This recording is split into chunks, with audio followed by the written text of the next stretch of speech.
Welcome to Dr. Dorian's House of Killers, where we take a look at all your favorite killers and see how they could be implemented into Dead by Daylight. Today, we are taking a look at the Mordeo Queen.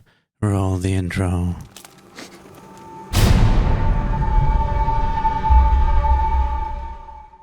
The Mordeo Queen could also be a template for a Wendigo, maybe not, we'll see. In case you don't know who the Mordeo Queen is, or the Mordeo, it's a horror icon from Crypt TV. I will have links to Crypt TV to the Mordeo Season 1 in the description. We will, as always, start off with the base stats. But before I do that, just in case you're unfamiliar, I feel that killers should have different powers, sort of like a loadout, and then they can switch power 1, alternate power 1, power 2, alternate power 2, and so on and so forth.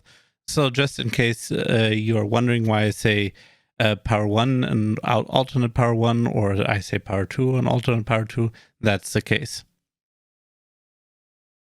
Speed. Generally 115%, 4.6 meters per second. However, there is a situation where it might be 120%, 4.8 meters per second. The Mordeo Queen's size is medium. The terror radius is big. Map effect. They are always present, no matter what the killer does. Are sanity pills again, and it would be the same sanity pills. The sanity pills stop insanity meter from progressing and removing insanity effects for 30 seconds. Plates of human flesh and plates of beef steak are also scattered across the map. In case you wonder why I say again, the previous video was about the Apostle of the Great Dreamer, aka Cthulhu, and the insanity pills came into play there as well. Passive power 1. Hunger. A hunger meter starts filling up. If it hits 100, the survivor must eat or suffer a permanent exhaustion, oblivious, hindered, and mangled effect. The survivors can eat before the insanity meter reaches 100, resetting it back to 0, slightly increasing their insanity meter, because when you eat during a trial, that's a bit crazy if it's beef, but gracefully increasing the insanity meter if it's human flesh, because human flesh. Actions like repairing, vaulting, running, and so on increase the hunger effect as long as this does not happen in chase. So the idea is anything you do gets added onto the hunger effect stacking. But you do have a general hunger build up. However, when you're in chase, this doesn't happen because that would be a little bit unfair. Passive power 2. Two passive powers. Insanity. The survivors start building up insanity. Once the insanity reaches a certain level, the survivors start seeing illusions. Depending on the add-ons, the illusions can have additional effects. For example, increased hunger effect, like seeing an ice cream cone increases the hunger effect. Permanent effects include random survivors running to a gen one is working on, injured survivors running to a survivor, and so on. So you have one of the survivors or other survivors run to you or to the gen or something like that. This sort of has a synergy effect with one of the Mordeo's powers. The more insane a survivor gets, the less the survivor can distinguish between human meat and beefsteak. This is the second part where it's important to know that you have progressed to a certain point of insanity.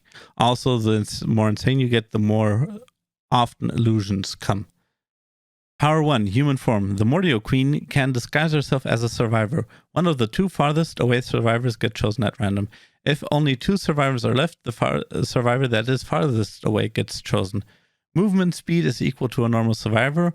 That means walking speed is walking speed of a normal survivor, and running speed is that of a normal survivor without perks.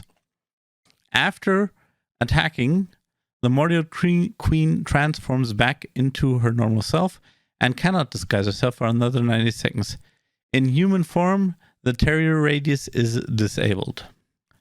This then works well with the illusion ability. So if illusions keep running up and there's no terror radius, and all of a sudden the Mordeo Queen disguises herself and runs up, that sort of gives a bit of a sneak attack option. Power 2, Power Burst. Movement speed is increased by 5%, and generator, pallet, or door breaking speed is increased by 25% for 15 seconds. Both together. Power recharges after 60 seconds. Alternate power 2, so instead of Power Burst, the Mordeo Queen can take blood trails. Blood trails are brighter and stay visible for longer. This would then stack with perks, for example. This would be a permanent thing. Power 3. You belong to the Mordeo now. If a survivor is on the death hook and has consumed human flesh, the survivor can be turned into a Mordeo. So, what is the Mordeo, or what does he do? The Mordeo has an increased movement speed, but cannot stop running. Either I would do 110%, which would just make him like 100th speed, or 150%, something really fast, but since he can't stop running, it would sort of like be, since he would be sort of on auto run, it would be hard to try to get a hit in specifically. After a Mordeo does an attack, it must run to a plate of human flesh and eat. The survivors get a warning when a Mordeo is running in their direction, so some kind of maybe audio sound or something that makes it clear, okay, it's coming in my direction. Now something that I'm not quite sure. The Mordeo could either be controlled by an AI or by the actual player that was the survivor beforehand. If it would be played by the player, by the one who played the survivor, getting a hit in and helping the killer win would also contribute to one's own survival emblem or something like that. So it would actually then help one win or gain, give an alternate value that would be added to your emblems, something like that. So there would be an incentive to actually hit the other survivors. I'm not too sure if it would be better to be an AI or be player controlled. Of course, the player could probably still look, spectate his character. That might be an interesting thing. Anything else about the Mordeo that I forgot to mention now? Oh yeah, he also has a reduced vision. Yes, I think that's pretty much it. Oh, and he can vault. Fast vault. Perks. Ritual site 1, 2, and 3 gens are turned into ritual sites. The sites can be identified by a slightly visible ring around the gen and 3 inscribed skulls that are placed around the gen. Any skull can be depowered to deactivate the ritual site. While the site is active, any survivor in it is visible. A depowered skull can be repowered. In order to repower it, the killer needs to go to the skull and press an action key. A skull needs 30 seconds to be recharged. If multiple skulls are deactivated, one skull after another recharges, so it would take up to 90 seconds to reactivate the ritual site.